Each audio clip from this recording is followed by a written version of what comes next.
Bahkan ada satu kalau di era sekarang ya, di zaman sekarang ada satu organisasi itu yang kalau kita masuk ke organisasi itu kita harus melepas identitas agama kita. Di mana? Di Jakarta. Besar? Ya nggak terlalu besar lah, tapi signifikan lah karena dia menguasai media. Oh, boleh di-spill nih.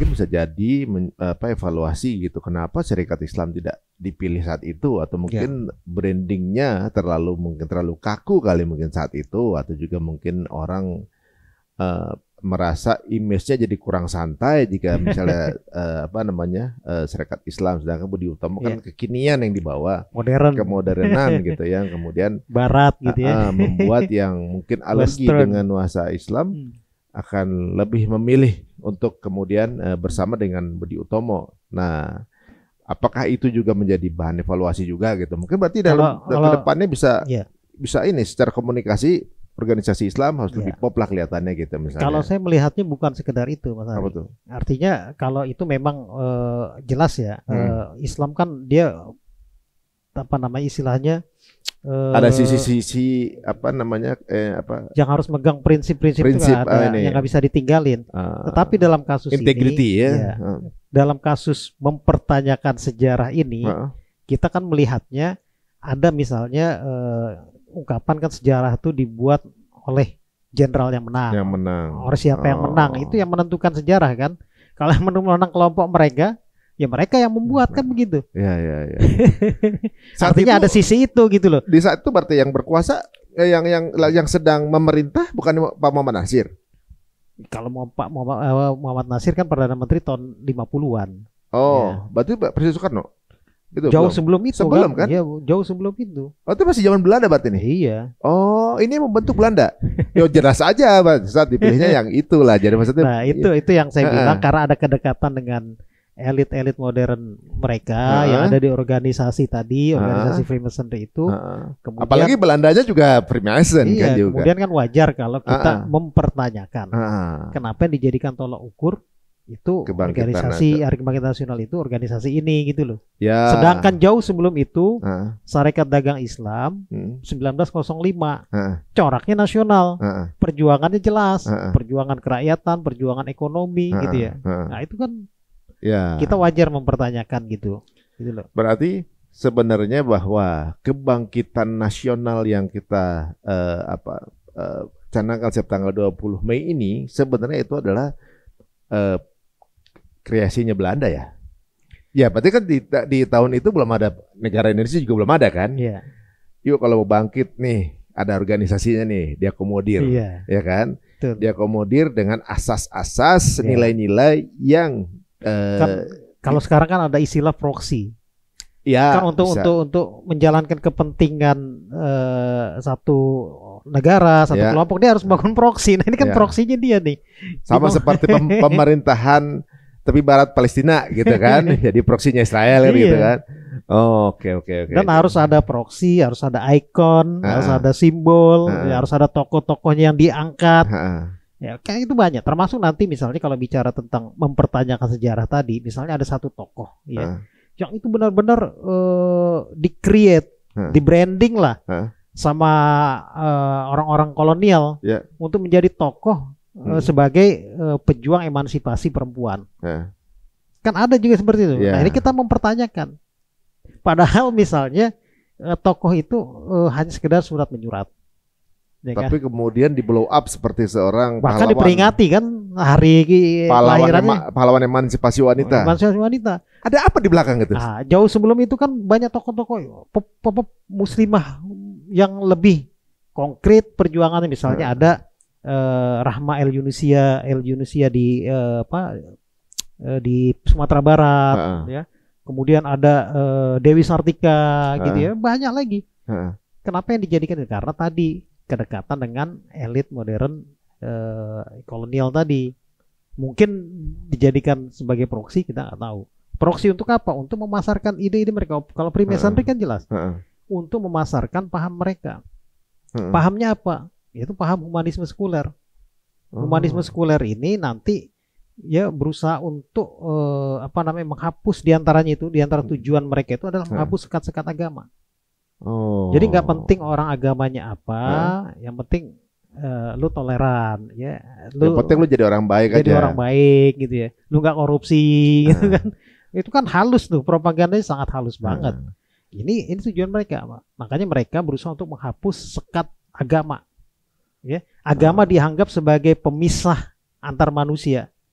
Bahkan ada satu kalau di era sekarang ya, di zaman sekarang ada satu organisasi itu yang kalau kita masuk ke organisasi itu kita harus melepas identitas agama kita. Di mana? Di Jakarta. Besar? Ya nggak terlalu besar lah, tapi signifikan lah karena dia menguasai media.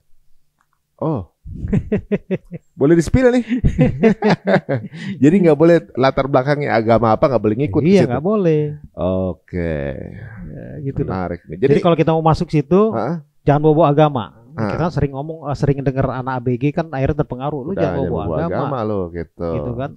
Ibadah aja bener kan gitu. Itu kan sama aja kayak sejak runtuhnya Utsmani. Oh iya. Campaign agama dan juga pendidikan keislaman gitu diarahkan hanya untuk beribadah. Nah, gitu makanya kan. kalau kayak organisasi Budi Utomo ini, mereka kan coraknya itu disebut sebagai netral agama. Artinya dia tidak mementingkan satu agama tertentu. Ini secara halusnya begitu. Ya. Artinya semua agama sama. Nanti ujungnya seperti itu. Jadi makanya mereka banyak Freemasonry itu kalau di sini di Indonesia itu dulu tuh banyak mendirikan namanya sekolah netral, sekolah pendidikan netral. Nah itu di antara yang diajarkan itu ya soal tadi, soal toleransi, nggak boleh bawa agama, ya moralitas tuh diatur bukan oleh agama, ya, tetapi oleh etika kemanusiaan. Social consent. Ya kan? Makanya di Barat ada kampanye namanya morality without religion. Ya, moralitas tanpa agama. Mereka menyatakan bahwa orang bisa hidup bermoral tanpa agama. Padahal kalau kita merujuk pada Al-Quran nggak mungkin. Kata Al-Quran manusia itu cenderung zalim, cenderung bodoh kalau tanpa agama. Kalau ukurannya etika kemanusiaan, saya sering katakan kan, kalau ukurannya etika kemanusiaan tuh masing-masing daerah beda. Di di Jawa Tengah misalnya kita ngomong matamu tuh kasar kan. Di tempat lain belum tentu. Tempat lain dengkulmu. Atau jidatmu gitu kan. Jidatmu. Atau endasmu kan. Endasmu. Presiden ngomong endasmu aja dibilang kasar kan. Iya. Bagi dia enggak. Ya kan. Itu kan kalau ukuran etika kemanusiaan masih beda-beda. Ya. Tapi punya norm yang beda-beda. Iya, kalau ukurannya agama sama, universal. Ya.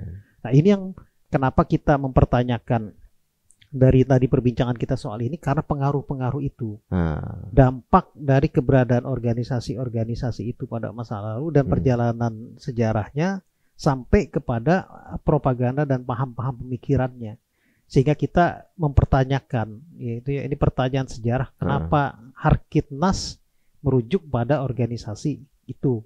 Kalau dilepas dari situ, oke lah, nggak ada masalah gitu maksudnya. Dilepas dari itu, mungkin nggak? Misalnya, oke, kita tetap memiliki hari kebangkitan nasional 20 Mei gitu ya. Tapi ini tidak merujuk pada saat itu dengan ideologinya atau juga mungkin nilai-nilai dari Budi Utomo gitu. Ya ini kan kita bicara seperti ini kan buat mengedukasi, mengungkap perspektif lain. Yang tadi Mas Ari bilang untold history lah. Kan sekarang juga kan ada wacana revisi sejarah, ada juga tuh dari Menteri Kebudayaan Fadlizon kan. Ya ada, udah diwacanakan tuh tentang ada beberapa yang mau direvisi sejarah, diantaranya dibilang bangsa Indonesia tidak dijajah 350 tahun. Itu ada disampaikan oleh Menteri Kebudayaan. Nah ini kan di ruang publik ini perbincangan soal ini kan sah-sah saja. Ya, tapi artinya, saya setuju juga kalau ternyata narasi bahwa Indonesia tidak dijajah 30 tahun. 350 ya. Setuju juga saya itu. Soalnya saya rasa Indonesia itu berjuang di 50 tahun gitu kan. Itu betul. Iya. Soalnya negara-negara yang dijajah itu kebanyakan bisa bicara bahasa penjajahnya kan. Singapura, Malaysia bisa bahasa Inggris gitu kan. Kemudian di Maroko, Aljazair gitu bisa bahasa Prancis gitu kan. kita nggak bisa bahasa Belanda, berarti sebenarnya nggak terinstall juga tuh. Artinya kan kalau ada peluang untuk mendiskusikan di ruang publik tentang sejarah ini gitu ya, tentang revisi sejarah, ya kita membicarakan ini secara terbuka. Toh apa yang kita sampaikan juga kan bukan berdasarkan kebencian, bukan nyinyir, bukan apa segala macam, tetapi berdasarkan fakta-fakta yang ada dan pertanyaan yang harus dijawab, gitu loh. Apakah memang ini ada satu kepentingan tertentu, ya, memarginalkan katakanlah Islam untuk menaikkan kelompok yang lain yang secara fakta ketika itu berseberangan secara aspirasi dengan Islam. Ada nggak hal yang sudah dilakukan oleh Budi Utomo sepanjang sejarah sampai sekarang yang akhirnya benar-benar tertanam dan juga menjadi satu jadi satu ideologi atau jadi sesuatu cara pikir bangsa kita yang kemudian memang ini nilai yang dijalankan dan berhasil gitu, ada nggak? Ya kalau Budi Utomo kan tadi saya katakan ya, karena coraknya itu kedaerahan Jawa dan Madura, mereka itu lebih banyak berbicara tentang kebangkitan nasional dalam konteks kedaerahan itu. Kemudian mereka berusaha untuk anggota-anggotanya itu bisa terdidik secara modern, terutama secara barat lah. Artinya westernisasi itu masuk di situ. Masuk ya. Ya kemudian mereka menyebutnya berusaha untuk menyatukan antara kebudayaan timur dan kebudayaan barat. Saya rasa hanya segitu aja. Sebatas itu saja. Tetapi kalau misalnya individu-individunya ada yang berjuang, kita nggak menafikan itu. Misalnya kan ada mungkin tokoh-tokohnya kayak Raziman itu kan juga mungkin ada jasanya gitu ya dalam perjuangan di negeri ini gitu. Kemudian ada pendirinya itu Dr. Wahidin Sudirohusodo itu juga pasti ada jasanya. Itu tidak kita nafikan, tapi kita mempertanyakan gitu ya. Secara kita mempertanyakan sejarah gitu ya. Kenapa organisasi ini yang memiliki kedekatan dengan organisasi tadi Freemasonry, Theosophy, kemudian punya track record oknum-oknum anggotanya tidak aspiratif terhadap Islam, bahkan menyerang Islam. Ya, kemudian mereka dekat dengan elit modern kolonial ketika itu, bahkan dibina di kader. Kemudian dijadikan tolong ukur Hari Kebangkitan Nasional. Jadi kita mempertanyakan itu gitu loh.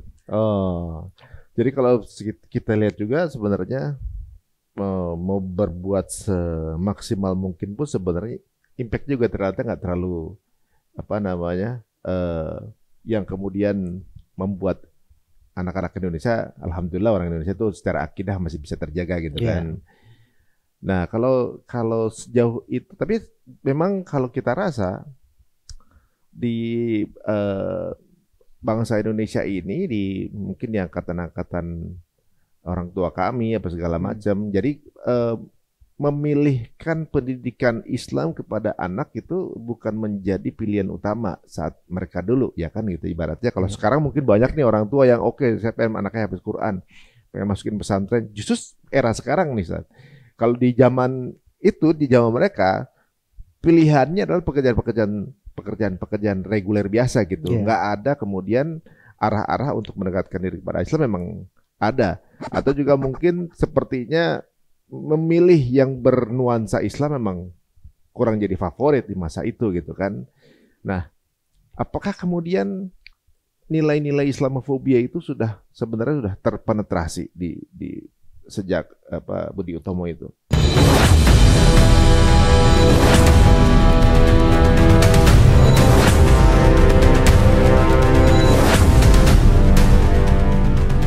Dan ketika luka ini terus kita dramatisir, maka luka ini akan bisa menghancurkan diri kita. Kita akan kehilangan fitrah-fitrah baik kita. Karena ujian adalah tanda cinta Allah dengan cara yang berbeda. Semua yang sudah Allah takdirkan pada diri kita adalah orang yang beriman kepada qada dan qadar. Kami pasrahkan semuanya kepadamu ya Allah.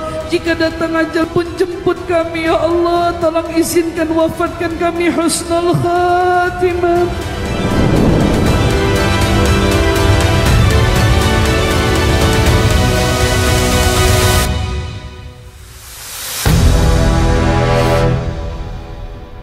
manfaatnya. Kalau sekarang mungkin banyak nih orang tua yang oke, saya pengen anaknya habis Quran, pengen masukin pesantren. Justru era sekarang nih, Ustaz.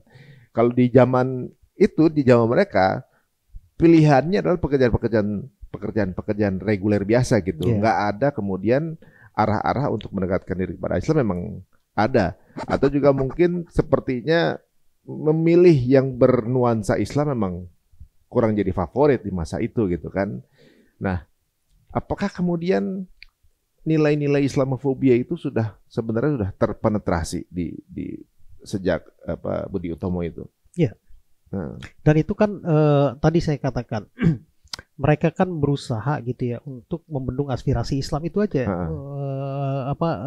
Target mereka sebenarnya.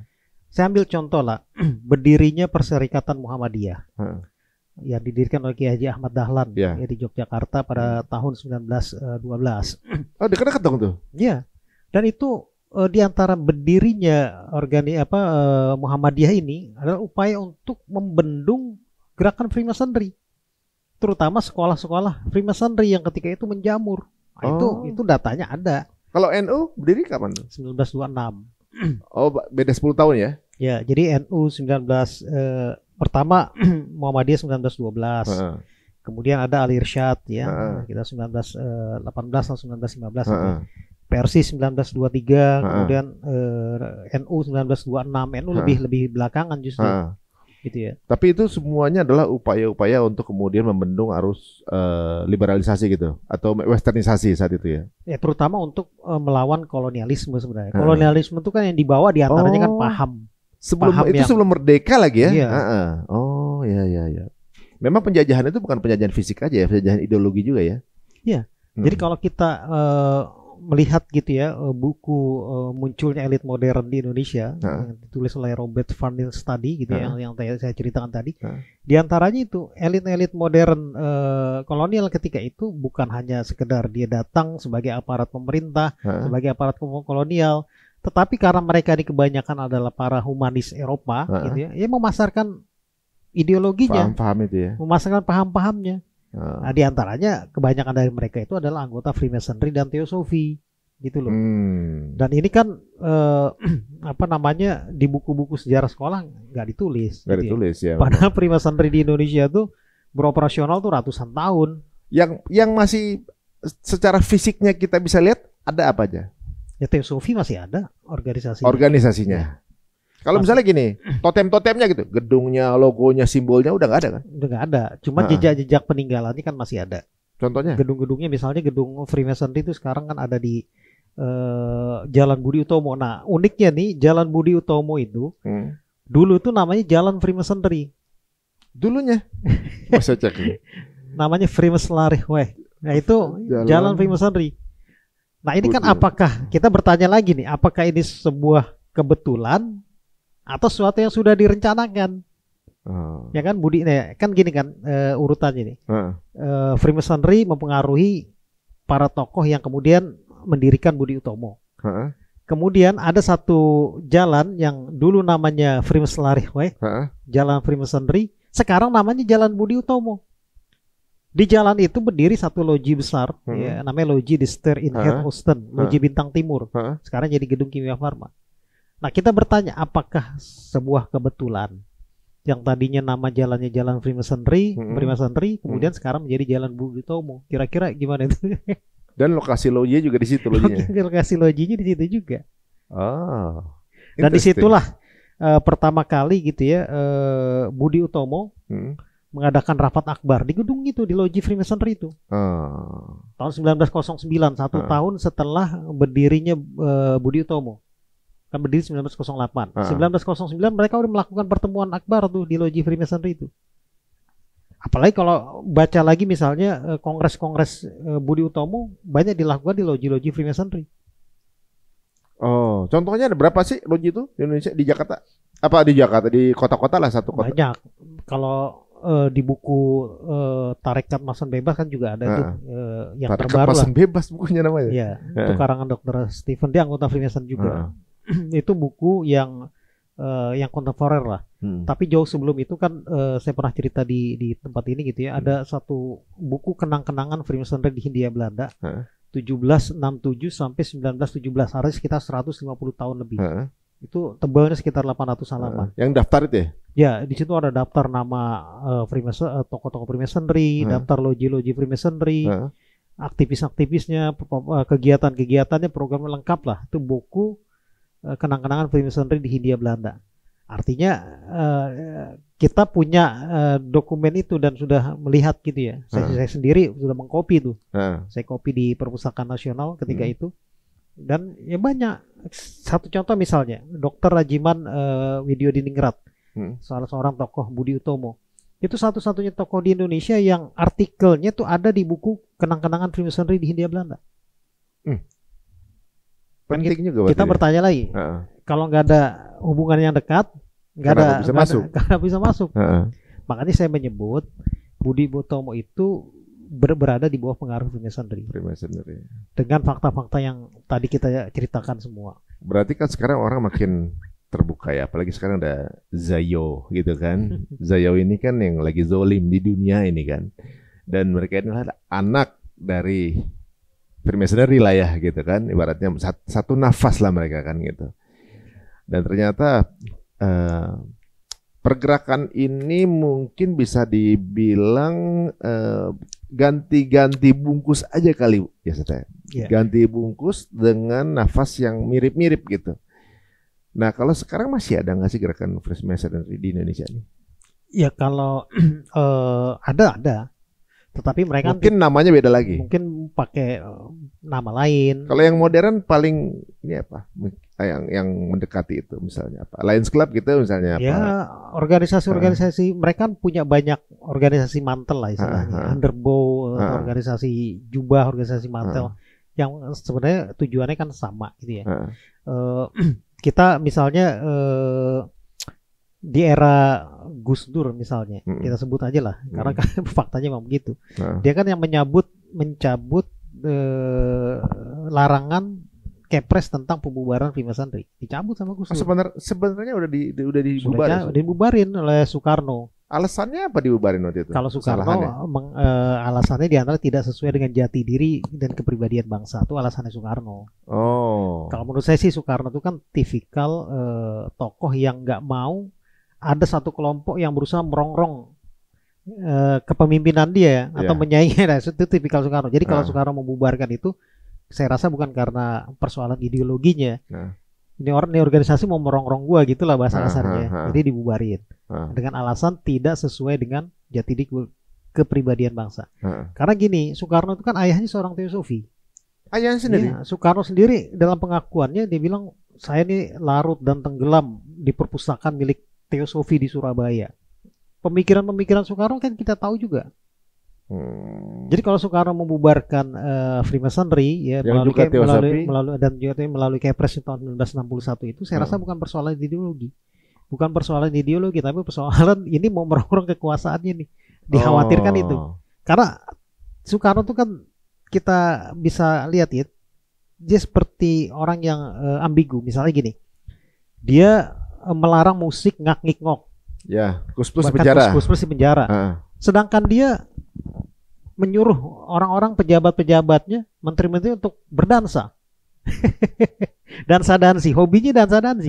Ini kan ambigu, ya. Nah, itulah termasuk sama seperti soal pembubaran Freemasonry itu. Jadi dia ini selalu ambigu gitu ya. Satu sisi melarang kebudayaan barat, satu sisi lain dia malah menjalankan sendiri. Pergaulan beliau juga sebenarnya di internasional di barat juga ya sebenarnya. Iya. Nah, ini kan unik ya. Jadi sebenarnya ada momen di mana kita sebenarnya terpenetrasi dengan cara berpikir atau mindset dari kelompok Freemasonry yang kemudian berselimutkan tokoh kebangkitan di Indonesia, tokoh nasional di Indonesia. Tadi saya juga agak sedikit terkelitik tadi waktu saya bilang ada satu tokoh emansipasi pun begitu. Gitu. Nanti kapan-kapan kita bahas lah. Oh gitu ya. Itu juga menarik ya. Jadi karena juga diperingati sebagai hari nasional juga tuh. Nah iya, sama mirip juga tuh. Iya. Jadi ada juga tuh sesuatu fakta kelam di belakangnya. Oh gitu. Fakta tersembunyi lah sebutannya. Fakta tersembunyi. Ya. Jadi guys, ini kita baru mengungkap ya fakta tersembunyi di belakang Budi Utomo ya. Entah apakah di hari ini gitu kita masih ada yang kemudian selaras dengan cara berpikir dari gerakan Budi Utomo saat lalu ya. Ini berbeda dengan Budi Utomo nama sekolahan ya, beda. Iya, beda. Beda ya. Tapi ternyata bahwa ada dualisme mindset yang beredar saat itu, dan ternyata kelompok para ulama dan juga para organisasi Islam juga sebenarnya nggak sepakat juga dengan apa yang dijalankan oleh Budi Utomo saat itu ya. Ya terutama pemahamannya ya Freemasonry ini. Sampai akhirnya pun ditutup oleh Presiden Soekarno gitu. Nah, ini menarik teman-teman semuanya, apa itu Freemason, apa itu kemudian kalau kita kadang-kadang ngomong Freemason orang bilang wah halu di cocokologi, konspirasi, pasti begitu Bang ngomongnya kan. Bahkan ada dinyinyirin. Dibilang gitu. Remason. Ya, benar kan gitu. Akan keluar narasi seperti itu. Tapi ya monggo silakan cek di ChatGPT apakah Freemasonry ini masuk ke Indonesia. Jadi di momen-momen itu juga menunjukkan bahwa sebenarnya paham Yahudi juga udah masuk ya itu ya. Iya. Dan kalau kita merujuk ke masuknya VOC misalnya sekitar tahun 17-an ya. Kalau Freemasonry itu kan di Indonesia masuk tahun 1762. VOC dekat-dekat itulah. Dan hampir semua anggota pegawai VOC ketika itu Yahudi. Freemason dan Yahudi. Gubernur jenderalnya Freemason dan Yahudi. Nah itulah kita kan wajar bertanya-tanya gitu loh. Kenapa selama ini kok aspirasi Islam selalu ditekan, dimarginalkan, diserang, selalu mendapat resistensi? Ya karena ada kepentingan-kepentingan, mungkin kepentingan sejak lama gitu ya berusaha untuk katakanlah memarginalkan umat Islam. Jadi seperti halnya setiap pemerintahan di dunia tuh kayak ada satu nafas yang kemudian Islamofobia gitu. Iya. Di semua negara gitu kan. Iya. Wah pemimpin ini boleh berganti, tapi kesepakatan terhadap pandangan mengenai Islamnya sama. Iya. Apa itu benar? Kan ada istilah kudanya boleh berganti tapi kusirnya harus tetap sama. Kusirnya tetap sama. Jadi kayak Presiden Amerika itu ganti nama aja sebenarnya. Iya. Tapi kemudian operasinya sama sih sebenarnya. Kan kalau di Amerika kan lobby Yahudinya kuat. Ada nama AIFAC kan, American Israel Public Affairs Committee itu kan itu yang menentukan. Oke.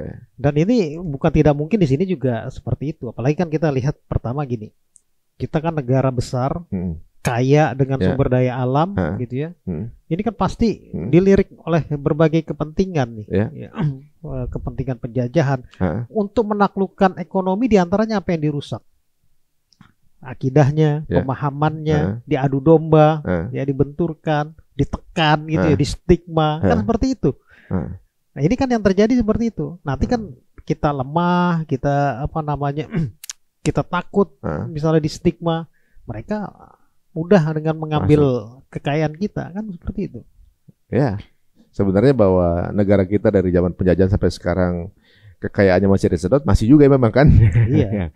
Nah, saat ini satu pandangan yang ibaratnya baru kita dengar hari ini gitu ya, bahwa ya kadang-kadang ya itulah yang menjadi jawaban bahwa kita harus memiliki ilmu yang tinggi, harus paham politik, dan kalau bisa memenangkan di kancah politik, karena kadang-kadang sejarah itu ditulis oleh yang menang gitu.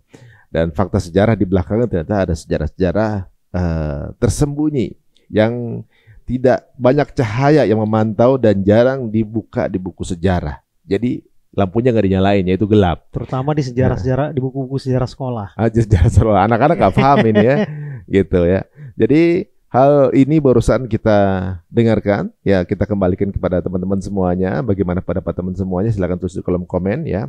Diskusi kita dengan Ustadz Arta juga sudah pernah kita obrolkan di sini, ya mungkin bisa di-search di kolom search-nya teman-teman semuanya, obrolan kita mengenai kapan pertama kali Yahudi masuk ke Indonesia dengan bukti-bukti otentik secara fisik, foto, buku, dan juga dokumen-dokumennya, bahwa negara kita juga penuh dengan Yahudi gitu ya. Dan pahamnya pun masuk gitu ya. Karena kan gini, Yahudi kan berdiaspora, di antara yang banyak tuh kan ke Jerman dan ke Belanda. Nah, Yahudi yang di Belanda inilah membentuk maskapai perdagangan yang namanya VOC, datang ke sini. Iya, kita ketularan itu. Tidak hanya berdagang, tidak hanya merampas kekayaan, tetapi memasarkan ideologinya, pahamnya. Nah, mempengaruhi elit nasional, menjegal aspirasi Islam. Itu yang kita persoalkan kan gitu. Yang menjadi diskusi kita kan itu. Ya, mereka kan kaum yang terusir dari bukan terusir ya, memang nggak punya wilayah kan gitu sebenarnya. Kemudian berdiaspora ke semua negara. Iya. Nah, tapi ya cara survive-nya itu dengan kebijakan-kebijakan. Yeah. Akhirnya bisa kemana-mana gitu. Ada sisi ininya juga sih, apa namanya? Ada sisi kelicikannya yang boleh lah gitu kan. Umatnya orangnya nggak banyak, tapi pengaruhnya yang kuat gitu kan. Nah, inilah mungkin menjadi introspeksi untuk siapapun teman-teman semua. Mungkin yang nonton kita bukan hanya Muslim ya, bukan hanya Muslim gitu ya. Mungkin akidah dan juga ideologi yang berbeda juga bisa menguatkan diri gitu ya. Kita gampang banget terpenetrasi gitu. Apa yang kurang dari kita sih? Ini bagian dari introspeksi kita juga. Apalagi untuk teman-teman anak-anak Gen Z sekarang ini yang hebat ya, calon pemimpin bangsa ini ke depannya sejarahnya itu tergantung dari teman-teman semua. Termasuk yang sekarang ya, Zat ya. Sejarah kita tahun yang akan datang tergantung apa yang kita lakukan hari ini. Terima kasih waktunya Zat yang membuka pandangan kita akan sesuatu hal yang tadinya jarang dibicarakan dan yang dianggap halu, nggak boleh diomongin, tapi dijalanin gitu nggak taunya. Ya, yang makanya channel ini kan untuk mengedukasi. Pertama untuk mengedukasi, yang kedua kita sebagai umat Islam juga punya hak untuk membuka punya worldview. Kalau orang kiri, orang sekuler, mereka punya worldview sendiri, silakan. Kita juga punya cara pandang kita dalam melihat sejarah ini dan mengungkapkannya. Setelah itu kita mempertanyakannya, kok bisa begini gitu. Ini kan pertanyaan sejarah dan itu wajar saja. Jadi di ruang terbuka, di ruang publik silakan berdialektika, ya kita berdiskusi secara jujur dengan fakta-fakta. Nah, ini yang kita tampilkan di perbincangan ini. Ya, di obrolan kita semua dengan Arta ini kita buka teman-teman, kalau sambil dengerin obrolan kita sambil buka ChatGPT boleh gitu. Oh, ada nggak sih buku itu gitu? Bener nggak sih gitu? Ada nggak sih pemimpinnya yang ternyata anggota Freemason gitu kan? Saya juga sambil jalan sambil saya cek, ternyata ada juga gitu. Ternyata banyak juga pemimpinnya yang anggotanya itu sampai ChatGPT-nya mau saya bikinin tabel gitu. Ya ternyata banyak juga itu kan. Raden Adipati Tirto Kusumo, Pangeran Arjo Direjo, Dr. Ajeman Widyo Diningrat, RM Suryo. Ini Mangkunegaran 7 ya? Iya. Oh, gitu. Itu kan tokoh-tokoh Budi Utomo semua, ketua-ketua Budi Utomo dan anggota Freemasonry. Waduh. Ibu saya keturunan Mangkunegaran juga deh. Waduh, alhamdulillah guys, kita mendapatkan pencerahan sekarang ini. Semoga suatu saat nanti kita bisa ngobrol lagi dengan Ustaz Arta. Banyak hal yang tentunya juga di luar dari pengetahuan kita selama kita belajar di sekolah dulu. Ternyata ada hal-hal yang dibuka beliau dengan fakta sejarah yang mungkin kita bisa jadi bahan pertimbangan dan bagaimana kita meniti membuka sejarah lagi untuk keturunan kita di masa yang akan datang. Terima kasih Ustaz waktunya. Sama-sama. Ya, semoga bermanfaat teman-teman semuanya. Monggo silakan share sebanyak-banyaknya ke link circle teman-teman kalian semua dari episode kita di Cerita Untung. Assalamualaikum warahmatullahi wabarakatuh. Waalaikumsalam warahmatullahi wabarakatuh.